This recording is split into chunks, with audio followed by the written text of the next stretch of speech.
और यहाँ के जो पूर्व लेखपाल थे तो वे लोग जो लोग पैसा देते थे उनको ज़मीन आवंटित करते थे और उन लोग के खाते में जो पैसा सरकारी कोटे से राहत आती है उसको देते थे। जो यहाँ पर नदी कटान कर रही है, आवास लोन समस्या, क्या कुछ मामला होगा? मेरे लिए व्यक्तिगत रूप से पीड़ादायक है। मैं कुछ वर्ष पहले यहाँ आया था और आप लोग गवाह हैं, जब ये कटान शुरू हुआ था और गांव के गांव डूब रहे थे, लोगों को रहने का जगह नहीं था।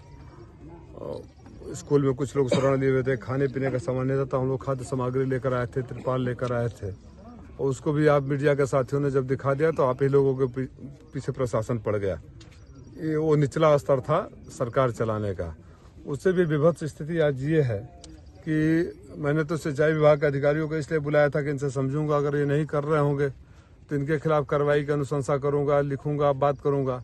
लेकिन ये दिखा रहे हैं कि पिछले 3 सालों से लगातार इस इलाके को बचाने के लिए सरकार को प्रपोजल भेज रहे हैं, लेकिन अंधी गूंगी बहरी सरकार जो भाषणों में ज्यादा यकीन रखती है, मीडिया में ज्यादा यकीन रखती है। हमारे गांव के गांव डूब रहे हैं, इस बात को मैंने पार्लियामेंट तक में उठाया था और यहाँ कुछ भी नहीं हुआ और लोग अभी भी बेघर हैं। और कभी भी जहाँ हम लोग खड़े हैं कल आएंगे तो शायद ये जमीन रहेगा नहीं रहेगा इसकी भी कोई गारंटी नहीं है। कुछ लोगों को पट्टा के जो मिला था वो आज तक नहीं मिला, तो इससे ज्यादा संवेदन शून्य सरकार क्या हो सकती है। और अगर आप बात उठाओ तो आपके ऊपर कार्रवाई करते हैं, मुकदमे करते हैं। इसलिए आज मैं सांसद के रूप में आया हूँ, अब जरा कार्रवाई ये मुकदमे करें। मैं प्रशासन से बात करूंगा। स्वतंत्र सिंह तो सेंसिटिव मिनिस्टर उनको समझता हूँ मैं आज अभी तक, और अगर वो नहीं करेंगे इस पर और 3 साल से अगर उनके संज्ञान में है नहीं हो रहा है तो ये भी बड़ी दुर्भाग्यपूर्ण है। तो इसमें इस प्रोजेक्ट को नहीं सैंक्शन करने से में किन अधिकारियों का हाथ रहा, किन अधिकारियों के अपनी पर्सनल एजेंडा रहा, उन पर भी कार्रवाई होनी चाहिए। यहाँ पर कितने लोग हैं जो उनका घर बच चुका है लेकिन अभी तक उनको जमीन अभी तो मेरे को सामने 25-30 मिले कि जमीनी आवंटित नहीं है। मैंने अधिकारी से बात किया तो उन्होंने बोला चकबंदी करवा रहे हैं, उसको अलर्ट करेंगे। जिनका आसियाना उजड़ जाता हो पानी में, बरसों लग जाते हैं घर बनाने में, उसके ऊपर क्या बीत रही होगी। रात को बेचारे सोएंगे, सुबह उठेंगे कि तो उनका घर रहेगा कि नहीं रहेगा, उनके परिवार के लोग रहेंगे नहीं रहेंगे, इस बात की गारंटी न हो। वो सरकार सो रही हो 3 सालों से।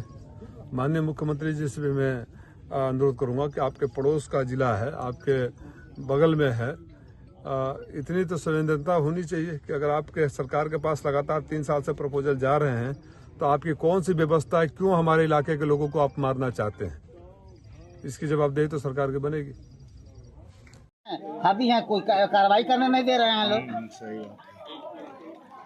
कौन दादा कौन कार्रवाई नहीं करने दे रहा? हाँ, यही लेखपाल आशुतोष पांडे और विवेक राय लेखपाल हैं। क्या कह रहे हैं? वो कोई कार्रवाई नहीं हो रही है साहब। हम एसडीएम साहब से, डीएम साहब से सारे सबसे से कह रहे हैं, लेकिन कोई कार्रवाई भी नहीं हो पा रही है। क्या मांग है आपकी? मांग हमारा स्कूल भी कट गया, हमारा घर भी कट गया, हमें न आवासीय क्षतिपूर्ति दी गई, न हमको हमारा आवासीय पट्टा दिया गया। मैं सरकार से ही ना मांग करूंगा, दूसरा क्या मांग करूंगा।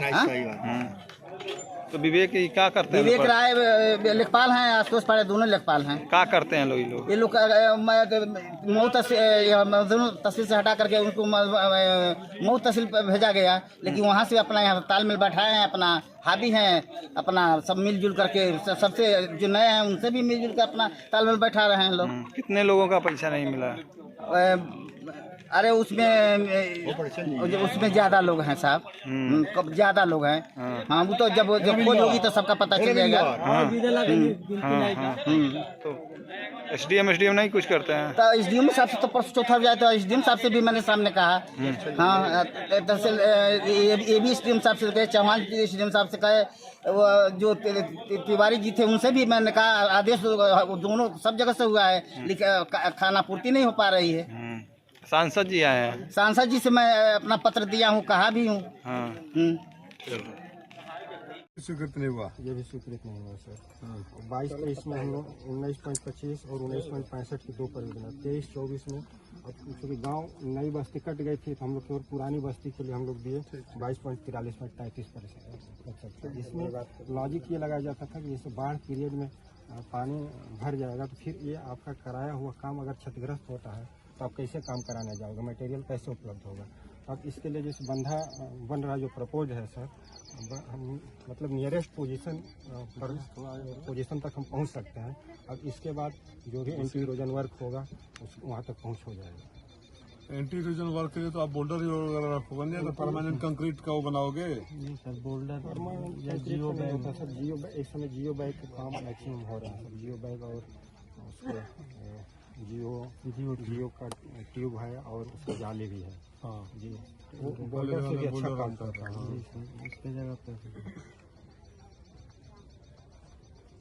और यहाँ के जो पूर्व लेखपाल थे तो वे लोग जो लोग पैसा देते थे उनको जमीन आवंटित करते थे और उन लोग के खाते में जो पैसा सरकारी कोटे से राहत आती है उसको देते थे। जो पैसा नहीं दिए उनको नहीं मिला। कौन थे लेखपाल? लेखपाल आशुतोष पांडे और अभिषेक आशुतोष पांडे ने बहुत गेम खेला है, पैसा का बहुत ही वो व्यवस्था होकर चले गए यहाँ पे। मतलब कटान का एक विवेक राय था। विवेक राय और आशुतोष पांडे दो लोग थे उस समय। दोनों थे, दोनों लोग थे उस समय। यहाँ की जो जिम्मेवारी थी